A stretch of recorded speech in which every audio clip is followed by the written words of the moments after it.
I'm hiding. Go look at me. We're live. Got the little post up there. It's Friday. And it's been a rough day to be a Phillies fan. Oh, rough day. So, Friday, you should do some happy stuff. I just want to talk about a little sprint review activity today. Not the most happy person because the games are rough. So from a Phillies World Series fan, I want to talk about no hitters. This bat is probably at least 50 years old. I think it's my father's softball bat that I used to have. I'm pretty sure it is because he played softball when I was a kid, so it's at least 50. Because he probably used it before I was born or when I was little, close to 50, something like that. I'm talking about a no hitter. So the other day, Phillies World Series, no hitter. No one got on base. Nobody. I mean, there was a couple of walks, but no hits and all that. It reminded me of so many teams that say, "Hey, good morning, Divine Love. How you doing?" Um, what where so many teams say they don't have anything to demo or share at sprint review with the customer, and one of the primary jobs of Scrum Master is to get them past that knowledge base, and that's what the coach of the Phillies should have got done. Yeah, no hate, hate tips. There you go. To get past that thing, and one of the things that you look at is what are the possibilities. So I want to go through that today. Talk about not letting your team get a no hitter in sprint review, and how can you, as a scrummer, we as Agile coaches, help the teams get past that. So here's one of the thoughts. And it's 5 a.m. Mester Scrum Show, and I'm not awake yet. My brain just went nuts. Oh, and 8:30, another broadcast is going out in the LinkedIn world from the first recording from the AI Today broadcast. So that's going to go out probably in about 30 minutes from this episode. So I got to hurry up and get through this one so I leave some space in the system. It's 5 a.m. Master Scrum Show. We talk about Scrum and Agile in a practical and tactical way. We have a bubbles every once in a while. There's little bubbles. Hide her little face in there. She's like, "What are you doing picking me up?" I'm my cat.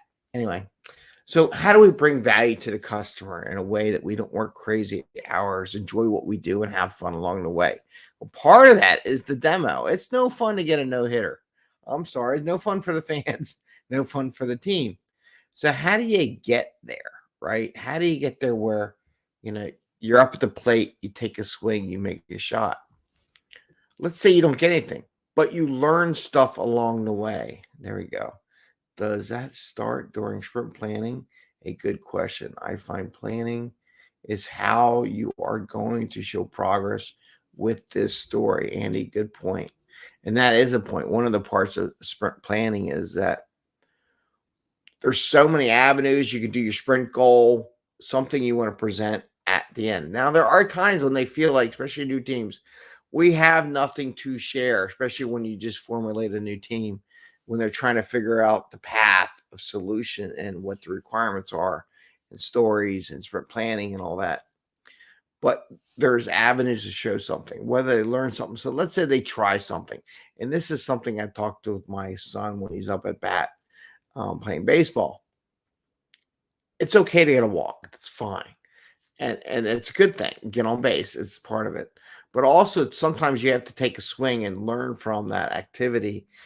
And you'll strike out. I mean, the entire game, all these professionals are making millions of dollars, all struck out, got no hits whatsoever throughout the game. So it happens with the best people in the planet, right?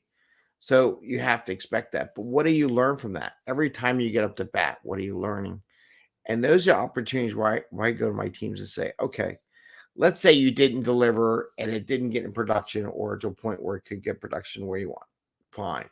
What did you learn along the way? What can you share that you as a group have learned that you can share with others and share with the customer that you have made progress? Showing an egg, nothing at the end of the sprint is not going to make the stakeholders happy at all. So you got to share something. And don't let your team just say, oh, well, we won't do sprint review because we don't have nothing to show. That's a terrible response. And us as Scrum Masters and coaches have to get the teams past that mentality. What did you learn? What could you demonstrate? Well, we tried this, show it.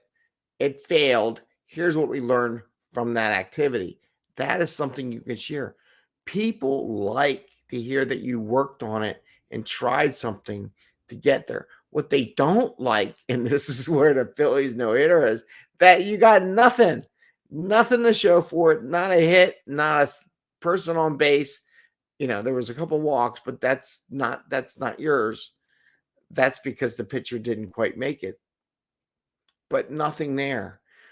What they accept and they'll deal with is when you try something and it didn't quite work. So we have to get them. So when you do the review, they say, oh, I got nothing to share. And again, it comes sprint planning. Sometimes teams just don't have something, but they learned a lot of things along the way.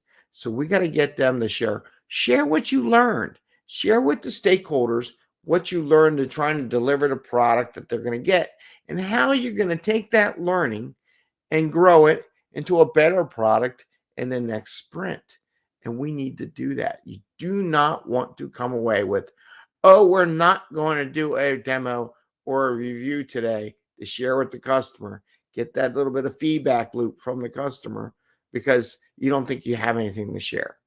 That's not an answer. You got to get them working on it. And there's so many teams that do that. But when I'm coaching the Scrum Masters, oh, let it go. I'm like, what are you doing? Don't let them go away with that. Don't let them get away with not demming. Make them retrospect. They should do a retrospective on what they did. What can they share? What did they learn? Do not let them get out of that sprint without sharing the learnings they had from the sprint. If you do, you're failing your team. Okay. So that's something I just wanted to share with you is that no-hitter. No-hitters are terrible. Okay. You don't want a no-hitter. You want to be able to say, what did you learn? How are you going to grow and demonstrate that to the stakeholders, to the product owner, whoever's in your audience on the sprint review. You can also demonstrate what you learned. Maybe there's a couple items in your backlog for learning and growth. Hey, maybe part of the sprint review, we learned this new language. Here's what we did, or we learned this new thing. Here's some of the thoughts on how we can take this new learning, share it, and use it to help the customer with their product and what we deliver for them. Okay. So there's always shared learnings going on. If you're not doing shared learnings as a team, you're not helping your team create a growth mindset, right? So there's product, there's business product, right? There's mistakes learned along the way that you can help improve that business product. And there's also learning activities that your team does that they can also share, that they can say, hey, I found this new capability in XYZ application. And I just wanted to share this with the stakeholders in case it generates any thoughts, any ideas on how we might be able to use this in the future for your business. So there's 3 areas where there's no excuses for a no-hitter in sprint review. Do not let your team get past that. If you're a Scrum Master and you let your team not do sprint review because they don't feel like it, they don't feel like they did something, then you're not doing something right. You need to get them to feel proud on the stuff they did and what they're learning and where they're going, not defeated in that one game. Okay? So I wanted to share that with you because, again, that Phillies was depressing. That's why I didn't do a show yesterday, because we actually went to the World Series game. First World Series game in 54 years of my life, right? Kids always get to go to something before I do, but, it's part of the growth path. They exceed past me. So I wanted to share it with you. I want to wish you all a great day. It is Friday here. Bubbles is doing Bubbles things. But remember, You don't want a no-hitter. You don't want to get up the plate and get nothing and just let the balls whiff by you. Take a couple swings at it. They give you 3 opportunities to take that, right? Okay, Andy's got a couple questions. How would you recommend demonstrating pure technology deliverables, especially to a non-technical POs and stakeholders as an example? I often see those as no-hitters. You got to craft it in a way. So if you're doing some technical stuff and you're demonstrating to non-technical, how are you going to use that technical stuff to help build their product? So you need to craft it in a way, and it's good for the team to know, not just technical. I create a database. Well, how is that database going to help in the future? What is it going to be used as a basis for what the customer wants to do? How can the customer use that technical solution to make a better product?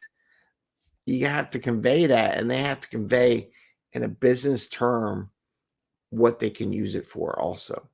I mean, I've been to technical things that they would process millions of records in a shot, had no idea. And I said, well, I can go into what I would think from a business person perspective.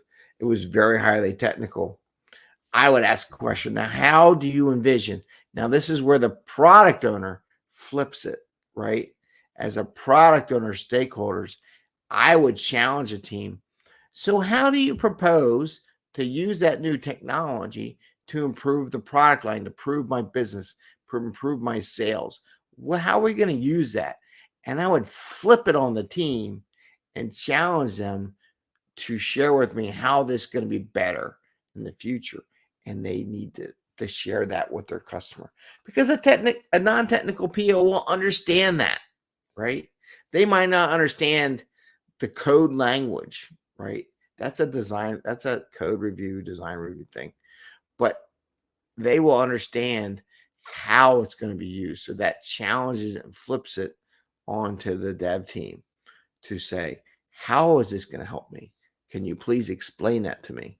And we as Scrum Masters have to encourage, when we know we're going in there, and maybe you already saw it, maybe you plant those seeds of thought into the product owner stakeholders, and then say, and you can give the heads up to the dev team. Don't just secretly give it to the product owners, but say, hey, don't be surprised if the stakeholders ask, how can we use this technical solution that you just provided to help better the product in the future? Was it going to save me money? It's going to make your labor time go. Be able to spend more time doing something else. Those are the kind of things that could come up. All right, Andy, I'm glad I could help you on that one. And I want to wish everyone a great day and happy scrumming. And probably in 30 minutes comes another episode of an interview with the AI Today podcast. I forget if it's my version of it, part 2 in the LinkedIn world. Yesterday, I shared part 1 in YouTube. YouTube part 1 and part 2 are both up there for you all to check out. It was a great discussion on how artificial intelligence today, AI today, and we swap podcasts. So hopefully it'll help generate more attention for how we can use Agile in that realm. All right, take care. Have a great day. Bye, Bubbles. Bubbles says bye. Actually, she's not paying attention one bit. All right, take care, everyone, and we'll see you again tomorrow.